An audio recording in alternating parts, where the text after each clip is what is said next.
નમસ્તે, મારું નામ ભુલિયા ખુશી પ્રવીણભાઈ છે. હું ધોરણ 8માં અભ્યાસ કરું છું. અમે શ્રી બોડી પ્રાથમિક શાળામાંથી ઓટોમેટિક ટ્રાફિક સિગ્નલ લઈને આવ્યા છીએ. નમસ્તે, મારું નામ નંદરિયા માનસી. હું ધોરણ 8માં અભ્યાસ કરું છું. અમે શ્રી બોડી પ્રાથમિક શાળામાંથી આવેલ છીએ. શહેર અને ગ્રામ્ય વિસ્તારથી દૂર જ્યાં હાઈવે પર 4 રસ્તા પડતા હોય ત્યાં અકસ્માતની ખૂબ જ સંભાવના રહે છે.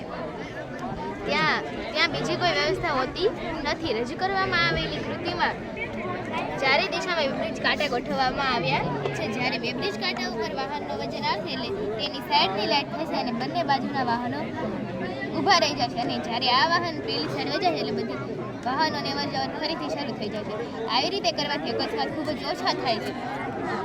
તેના ફાયદાઓ: આકૃતિ વિદ્યુત સૌર ઉર્જાથી ચાલે છે, તે માટે પ્રદૂષણ મુક્ત છે. એકવાર ખર્ચ કર્યા બાદ તે લાંબા સમય સુધી રહે છે. અને પોલીસ કે બીજી કોઈ વસ્તુનો ખર્ચો થતો નથી.